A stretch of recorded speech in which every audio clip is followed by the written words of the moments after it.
selamat datang kembali di channel Lintas Ilmu. Kali ini kita akan membahas buku Richard Dawkins yang berjudul Sihir dan Realitas. Fokus kita di bab 1-3 sama konsep evolusi ya. Jadi yuk kita bongkar bareng gimana sains itu menjelaskan keajaiban dunia nyata, terutama soal asal-usul makhluk hidup yang rumit ini. Mari kita telusuri ide-ide utama dari bab-bab awal ini. Oke, bab pertama itu langsung gimana ya, membedakan gitu.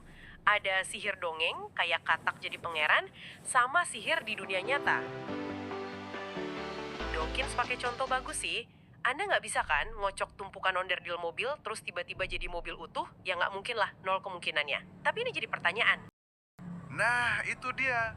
Pertanyaannya kan, gimana dengan makhluk hidup yang jauh lebih kompleks dari mobil kan? Di sini bedanya.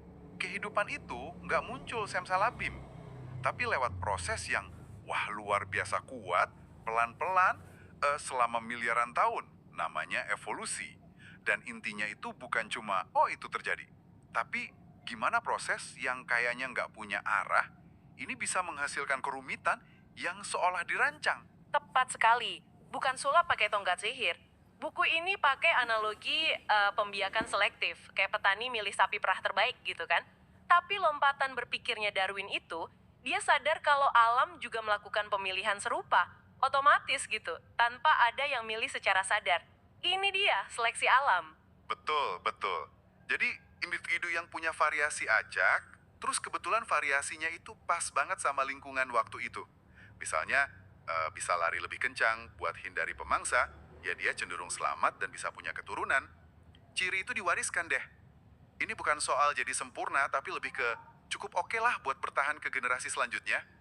Konsekuensi otomatis saja dari, yaitu reproduksi, variasi, dan seleksi. Nggak perlu ada perancang sama sekali. Oke, nah ini nyambung nih ke bab 2, idenya lumayan bikin mikir keras. Siapa manusia pertama? Jawaban Dawkins, nggak ada satu orang spesifik, agak gimana ya, agak melawan intuisi ya. Banget. Coba deh bayangin gini. Anda susun foto leluhur Anda mundur terus ke belakang. Tiap anak kan mirip ya sama orang tuanya. Sedikit beda tapi mirip. Tapi kalau mundur jauh banget, 185 juta generasi kata Dawkins, leluhur Anda itu, bentuknya mirip ikan. Poin pentingnya itu perubahannya super pelan, super gradual. Dan terjadinya itu di seluruh populasi. Bukan cuma di satu individu ajaib. Kayak warna gradasi dari biru ke hijau gitu loh. Nggak ada satu titik yang jelas. Nah, ini batasnya. Jadi, yang nggak pernah ada ceritanya ibu non-manusia ngelahirin bayi manusia pertama. Dan ini bukan karang-ngarang lo ya, kita kan emang berbagi leluhur sama simpanse. Sekitar 6 juta tahun lalu, itu fakta ilmiah. Buktinya sekarang banyak banget dari DNA. Contohnya gen FOXP2 yang ada hubungannya sama bahasa. Urutan huruf DNA kita itu mirip banget sama simpanse. Terus lebih beda kalau dibandingin tikus, makin beda lagi sama katak. Cocok sama seberapa jauh atau dekat hubungan kekerabatan kita. Kayak peta keluarga molekuler gitu. Persis.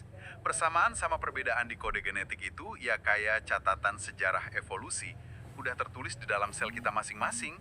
Ini bukan lagi sekedar teori dalam arti dugaan ya. Tapi ini kerangka penjelasan yang kuat banget, bisa memprediksi, buktinya banyak, dan nyambungin semua kehidupan di bumi. Terus bab 3, ini menjelaskan kenapa jenis makhluk hidup bisa sebanyak ini. Kalau prosesnya sama, kenapa hasilnya bisa macam-macam banget? Kuncinya itu isolasi atau keterpisahan. Jadi, waktu populasi itu kepisah, misalnya karena ada gunung, sungai, atau laut, mereka mulai jalan di jalur evolusinya sendiri-sendiri. Mutasi yang muncul di satu kelompok yang nggak nyebar ke kelompok lain. Terus, seleksi alamnya juga kerjanya beda-beda, tergantung kondisi di tempat masing-masing. Nah, lama-lama perbedaannya jadi cukup besar, sampai mereka nggak bisa kawin silang lagi.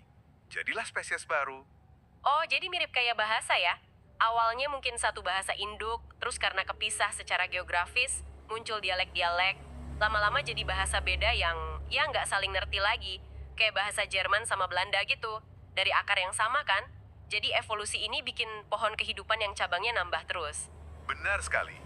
Jadi keanekaragaman hayati yang kita lihat sekarang itu bukan hasil cetakan-cetakan terpisah, tapi hasil dari satu proses dasar, Evolusi lewat seleksi alam, yang terus-menerus adaptasi dan bercabang selama miliaran tahun di lingkungan yang beda-beda.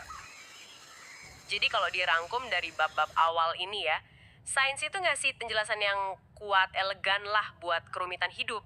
Bukan sihir, tapi ya itu tadi proses alami seleksi alam yang bekerja pada variasi acak, pelan-pelan banget dalam waktu yang super panjang. Berdasarkan apa yang berhasil aja saat itu, bukan karena ada tujuan akhir.